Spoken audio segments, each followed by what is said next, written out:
بسم اللہ الرحمن الرحیم وَإِذَا قِيلَ لَهُمْ لَا تُفْسِدُوا فِي الْأَرْضِ قَالُوا إِنَّمَا نَحْنُ مُصْلِحُونَ أَلَا إِنَّهُمْ هُمُ الْمُفْسِدُونَ وَلَكِنْ لَا يَشْعُرُونَ۔ اور جب ان سے کہا جائے کہ زمین میں فساد نہ کرو تو کہتے ہیں ہم تو صرف اصلاح کرنے والے ہیں، سن لو بے شک یہی لوگ فساد پھیلانے والے ہیں مگر انہیں اس کا شعور نہیں۔ لا تفسدوا فی الارض، زمین میں فساد نہ پھیلاؤ۔ اس آیت اور اس کے بعد والی آیت میں ارشاد فرمایا کہ جب ایمان والوں کی طرف سے ان منافقوں کو کہا جائے کہ باطن میں کفر رکھ کر اور صحیح ایمان لانے میں پس و پیش کر کے زمین میں فساد نہ کرو، تو وہ کہتے ہیں کہ تم ہمیں اس طرح نہ کہو کیونکہ ہمارا مقصد تو صرف اصلاح کرنا ہے۔ اے ایمان والو، تم جان لو کہ اپنی اسی روش پر قائم رہنے کی وجہ سے یہی لوگ فساد پھیلانے والے ہیں، مگر انہیں اس بات کا شعور نہیں کیونکہ ان میں وہ حس باقی نہیں رہی جس سے یہ اپنی اس خرابی کو پہچان سکیں۔ منافقوں کے طرز عمل سے یہ بھی واضح ہوا کہ عام فسادیوں سے بڑے فسادی وہ ہیں جو فساد پھیلائیں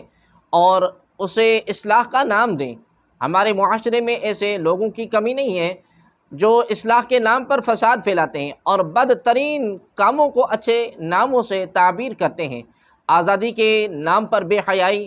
فن کے نام پر حرام افعال، انسانیت کے نام پر اسلام کو مٹانا اور تہذیب و تمدن کا نام لے کر اسلام پر اعتراض کرنا، توحید کا نام لے کر شان رسالت کا انکار کرنا، قرآن کا نام لے کر حدیث کا انکار کرنا وغیرہ سب فساد کی صورتیں ہیں۔ وَإِذَا قِيلَ لَهُمْ آمِنُوا كَمَا آمَنَ النَّاسُ قَالُوا أَنُؤْمِنُ كَمَا آمَنَ السُّفَهَاءُ أَلَا إِنَّهُمْ هُمُ السُّفَهَاءُ وَلَكِنْ لَا يَعْلَمُونَ۔ جب ان سے کہا جائے کہ تم اسی طرح ایمان لاؤ جیسے اور لوگ ایمان لائے تو کہتے ہیں کہ کیا ہم بے وقوفوں کی طرح ایمان لائیں؟ سن لو بے شک یہی لوگ بے وقوف ہیں مگر یہ جانتے نہیں ہیں۔ کما آمن الناس، جیسے اور لوگ ایمان لائے، یہاں الناس سے صحابہ کرام رضوان اللہ تعالی علیہم اجمعین اور ان کے بعد ان کی کامل اتباع کرنے والے مراد ہیں۔ نجات والے کون لوگ ہیں؟ اس آیت میں بزرگان دین کی طرح ایمان لانے کے حکم سے معلوم ہوا کہ ان کی پیروی کرنے والے نجات والے ہیں اور ان کے راستے سے ہٹنے والے منافقین کے راستے پر ہیں، اور یہ بھی معلوم ہوا کہ ان بزرگوں پر طعن اور تشنیع کرنے والے بہت پہلے سے چلتے آ رہے ہیں۔ اس آیت کی روشنی میں صحابہ اور ائمہ بزرگان دین رحمۃ اللہ تعالی علیہم اجمعین کے متعلق اپنی طرز عمل دیکھ کر ہر کوئی اپنا راستہ سمجھ سکتا ہے کہ صحابہ کے راستے پر ہے یا منافقوں کے راستے پر۔ نیز علماء اور صحابہ اور دیندار لوگوں کو چاہیے کہ وہ لوگوں کی بد زبانیوں سے بہت رنجیدہ نہ ہوں بلکہ سمجھ لیں کہ یہ اہل باطل کا قدیم دستور ہے۔ نیز دینداروں کو بیوقوف یا دقیانوسی خیالات والا کہنے والے خود بیوقوف ہیں۔ اس آیت میں یہ بھی معلوم ہوا کہ تاجدار رسالت صلی اللہ تعالی علیہ وآلہ وسلم کے صحابہ کرام رضوان اللہ علیہم اجمعین کی بارگاہ کے ایسے مقبول بندے ہیں کہ ان کی گستاخی کرنے والوں کو اللہ تبارک و تعالی نے خود جواب دیا۔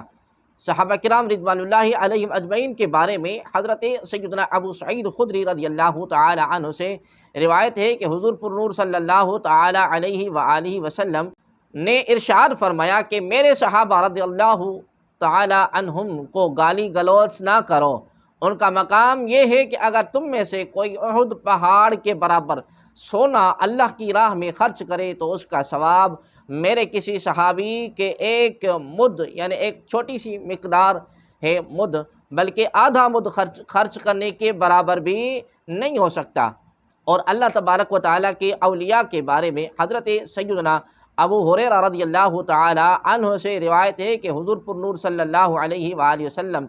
فرماتے ہیں کہ اللہ تبارک و تعالی نے فرمایا جو میرے کسی ولی سے دشمنی کرے اس سے میں نے لڑائی کا اعلان کر دیا۔